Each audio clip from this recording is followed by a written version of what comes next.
5, 4, 3, 2, 1. Start. The election of the Vice President is a vital component of the democratic process in many countries that follow a republican form of government. The position of Vice President holds significant constitutional importance, as the individual who occupies this office is often the second highest official in the executive branch. This role not only involves assisting the President in various capacities, but also includes stepping into the position of President in the event of a vacancy, resignation, or incapacity. The process through which the Vice President is elected reflects the principles of fairness, transparency, and representative governance, aiming to uphold the democratic ethos of the nation. The office of the Vice President is typically defined in the Constitution of the country.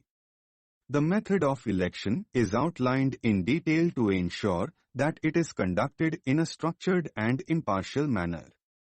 In a parliamentary democracy, the Vice President is usually elected through an indirect election process. This means that the general public does not vote directly for the Vice President. Instead, an electoral body, often composed of elected representatives from both houses of the legislature, is responsible for electing the individual to this high office. This method of election is designed to ensure that the candidate possesses the confidence and support of a broad spectrum of the elected representatives of the people. Eligibility criteria for the office of Vice President are also clearly mentioned in the Constitution.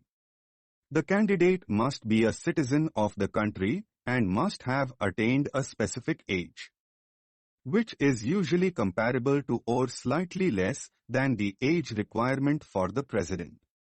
The individual must also possess other qualifications as prescribed by law, such as not holding an office of profit under the government or not being of unsound mind.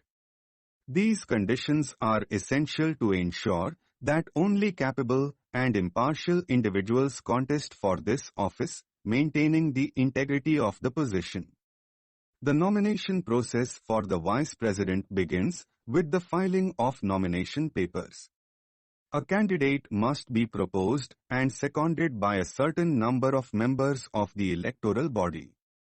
The nomination papers are then scrutinized by the designated authority to verify their validity.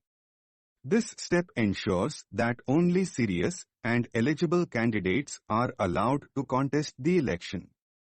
Any discrepancies or objections are addressed during this scrutiny process.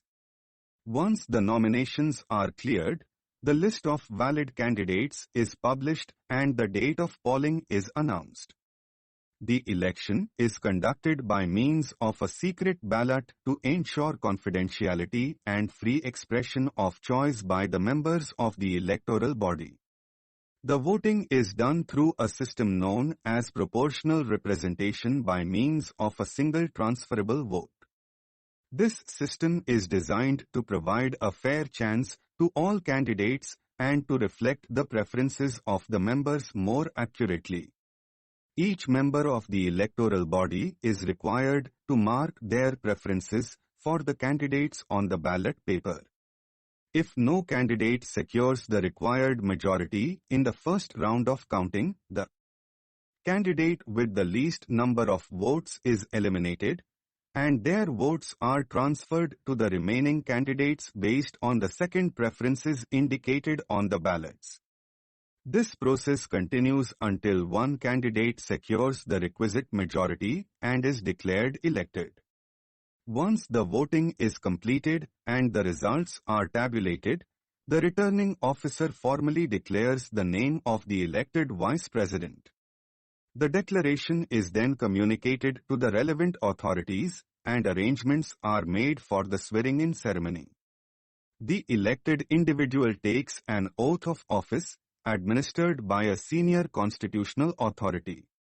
This oath signifies the commitment of the Vice President to uphold the Constitution and discharge their duties with honesty and impartiality. The role of the Vice President goes beyond ceremonial functions. In many countries, the Vice President also serves as the chairperson of the upper house of the legislature. This role requires a deep understanding of parliamentary procedures and the ability to manage debates and discussions in a balanced and fair manner. The Vice President must maintain decorum in the House and ensure that all members are given a fair opportunity to present their views. In case of any dispute or disorder, the Vice President has the authority to take appropriate action to restore order. In addition to legislative responsibilities, the Vice President also represents the nation on various occasions, both domestically and internationally. The Vice President may be called upon to attend state functions, deliver speeches at important forums, and meet with visiting dignitaries. These responsibilities require the Vice President to possess diplomatic acumen, a thorough understanding of national policies, and the ability to articulate the nation's positions on various matters. In times of crisis or emergency, the role of the Vice President becomes even more crucial. If the office of the President falls vacant due to resignation, removal, death, or incapacity, the Vice President assumes the duties of the President until a new President is elected. This ensures continuity in governance and stability in the functioning of the executive branch. The Vice President must be prepared at all times to take on this responsibility, which underscores the importance of electing a capable and experienced individual to this office. The election of the Vice President, therefore, is not merely a procedural formality but a significant event in the democratic process. In conclusion, the election of the Vice President involves a well-defined constitutional process aimed at selecting a suitable individual to occupy a position of great responsibility. The system of indirect election through an electoral body composed of legislators, the use of proportional representation and single transferable vote, and the emphasis on eligibility and integrity all contribute to a robust and credible election mechanism. The Vice President plays a vital role in the legislative and executive framework of the country, and the election process is a testament to the democratic values enshrined in the Constitution. Through this process, the nation reaffirms its commitment to representative governance, institutional stability, and the rule of law. Stop.